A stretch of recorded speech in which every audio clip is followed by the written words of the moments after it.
Languages in GURPS are something that works very differently depending on the addition or optional rules.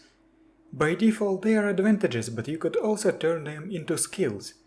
If you'd like to have a very detailed overview of languages, you can read my blog post on this topic that I will link in the description. What I'm going to talk about here are not languages in general, but supernatural languages. Languages in GURPS usually are advantages, and this means that you can apply modifiers to them, and also combine them with other advantages. This opens up some interesting options. For example, D&D 3.5 has two supernatural languages, at least I have only found two.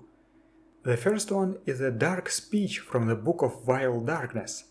This is an evil, spiteful, secret language of evil gods that is so foul and potent that even demons and devils try not to use it. This language is extremely difficult to master, but if a mortal does master it, he can use words from the dark speech to corrupt others. Speaking dark speech at broken or accented is dangerous. Every time you try conveying something via the dark speech, make an IQ roll, if accented, or IQ -4 if broken, or suffer 1 point of injury.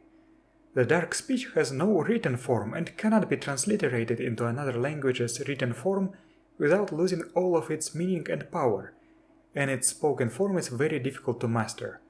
To communicate by the means of dark speech, the speaker must take great care, or speaker will be harmed. There are no words in the dark speech for good concepts such as kindness and mercy, but there are many accurate forms for such words as betrayal and misery. Aside from talking, there are other ways of using the dark speech, if you know it at native. Note that all of the following abilities are alternative abilities. If one of them is disabled, all of them are. The first one is charisma. Whenever you use at least a few words of the dark speech in a conversation with an evil being, that's an evil outsider or a priest of an evil deity, you impress them regardless of their knowledge of the dark speech. This gives you +3 on all reaction rolls made by evil sapient beings with whom you actively interact, that means converse or lecture, etc. That's +3 to influence rolls and +3 to fortune-telling, leadership and public speaking skills. The second way is corruption. You can whisper softly a few words in the dark speech to weaken the physical object. You must touch the object and whisper a couple of corrupting words. Roll a quick contest of will against the object's health. If you win, the object's health is reduced by 5 and its DR is reduced by 10 for 3 minutes. This costs 1 FP. The final way to use dark speech is dread.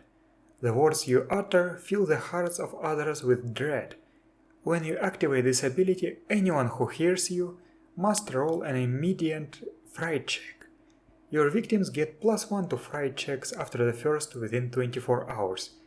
If a victim succeeds at his fright check, he'll be unaffected by your dark speech for 1 hour. Using this ability is painful for the speaker. He loses 2 FP and suffers from severe pain for 1 minute.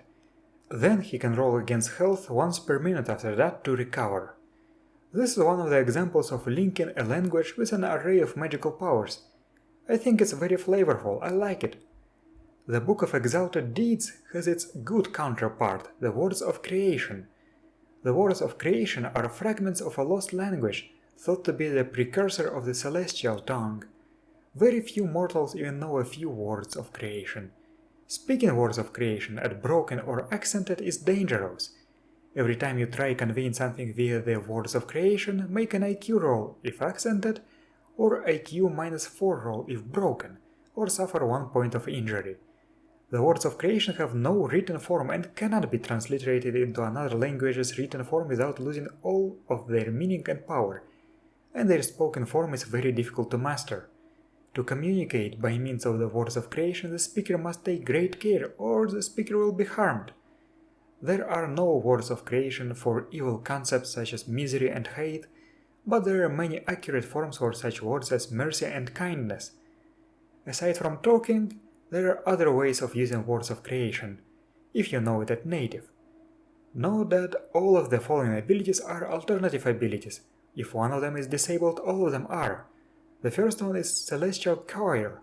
The words of creation can be woven into a song, forming music that surpasses any earthly melody and echoes the grandeur of the music of the heavens.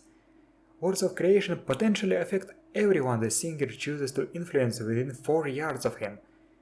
The singer needs to sing for at least a second, there must be mana, and the song is hindered by magic resistance, and the target has to be able to hear the song. Allies simply roll versus perception minus any magic resistance they have. Low mana gives -5. The margin of victory or success, respectively, is the number of seconds the song's effects last. The singer can sing constantly, causing a roll every turn, or cease after a second and hope that the residual effects will suffice. While under effects of the celestial choir, the subject gains a +2 bonus to health and fearlessness too. And the second way is creation. In accordance with their original purpose, the words of creation can greatly enhance any process of creation. If they are spoken as part of any mundane crafting process, the product will be of amazing quality.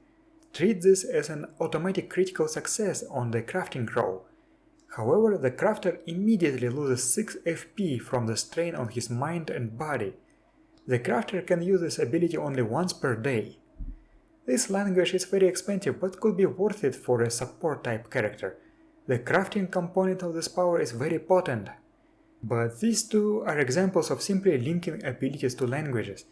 What about modifying the language itself? This is one of the very few times I am going to touch D&D 4e content here. In the Psionic Power book, I found a small box that caught my attention. The language of the mind. This is a written language that is based on an array of thoughts and sensations, common to all thinking creatures. Some believe that it serves as a base to all telepathic abilities. This language only exists in its written form. It can be learned by any creature that has a telepathic ability, be it innate or learned, but it can be understood by any creature that has any psionic abilities or telepathic abilities of any sources. Thus, a mage with a telepathy spell could write a message in the language of the mind, and an esper or another mage with a telepathy spell could understand it. However, they would not be able to write anything in this language, even if they replicate the exact patterns, unless they learn this language themselves. Thus, this language can be represented as follows, you can see it on the screen. Universal here was borrowed from Telesend, and limited by accessibility telepaths and psis, -20% for the net total of +40%. I really like this one. Imagine being a telepath, finding an inscription in this language, somewhere in a dungeon, and understanding what it says, despite not knowing the language. That would be cool. Finally, let's take a look at something that ceased to exist in D&D a long time ago. I remember that I found out about the alignment languages by accident. Somebody was talking online about how stupid this concept was and how he was glad that it's gone. And I thought, wow, this is so cool. I found alignment languages fascinating. So this is how I adapted them to GURPS. Each alignment, lawful good, neutral good, chaotic good, lawful neutral, true neutral, chaotic neutral, lawful evil, neutral evil and chaotic evil, has a corresponding secret languages that has spoken, written and signed forms. These languages can only be learned by creatures of the appropriate alignment. That means creatures with divine abilities granted by deities of that cosmic alignment, and outsiders associated with this alignment. For example, the clerics of the Shining One, a lawful good deity, and archons, outsiders with lawful and good subtypes, may learn Integriform, the lawful good alignment language. If the speaker violates the deity's dogma or his appropriate moral code, he loses the ability to speak and understand the language until he atones. Thus, the language itself should get the pact limitation to represent the moral code the user must conduct. A being that knows any alignment language automatically recognizes all other alignment languages it hears or reads, but it does not necessarily understand it. Such beings react to speakers of foreign alignment languages at -1, because these languages sound unnerving to them. Thus, the language itself should also get nuisance effect recognizable, -5% limitation. In addition, when a creature speaks an alignment language, it is automatically understood by other creatures of the same alignment. For example, a cleric of the Shining One might be able to talk to clerics of other lawful good deities and lawful good outsiders and be understood, but he won't necessarily understand the response. This is useful when talking to co-religionists from foreign lands or having secret conversations with other members of the church. Thus, the language gets universal same alignment plus 25%.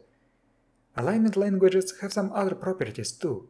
When speaking an alignment language and accented with a creature of the same alignment as the language, the speaker gets +1 to influence rolls and +1 to fortune-telling, leadership, panhandling, and public speaking skills. In addition, such creatures react at +1 to the speaker. Speaking the language at native doubles these bonuses. Alignment languages can also be used to aid spellcasting. Prior to casting a spell granted by a deity of the appropriate alignment, the caster may opt to take a ready maneuver to speak aloud a phrase in the alignment language to get a bonus +1 if accented or +2 if native on all casting rolls and other rolls made to use the spell. Effectively, it's a talent, if the casting begins in the next second. After all, let's calculate how much a language should cost. You can see the entire breakdown on the screen right now. And that's not everything you can do. You do not even have to come up with certain abilities. Sometimes you can just assign some minor bonuses. For example, in GURPS Horror, the Madness Dossier, knowing certain languages gives you a bonus to resist Anunnaki programming. And you can come up with something similar. For example, if you know 2 or 3 giant languages in their written form and native, maybe you get a level of rune magic talent for free. I don't know, you can exert your imagination here. But anyway, thank you for watching. Everything that I talked about here is linked in the description, and I will see you next time.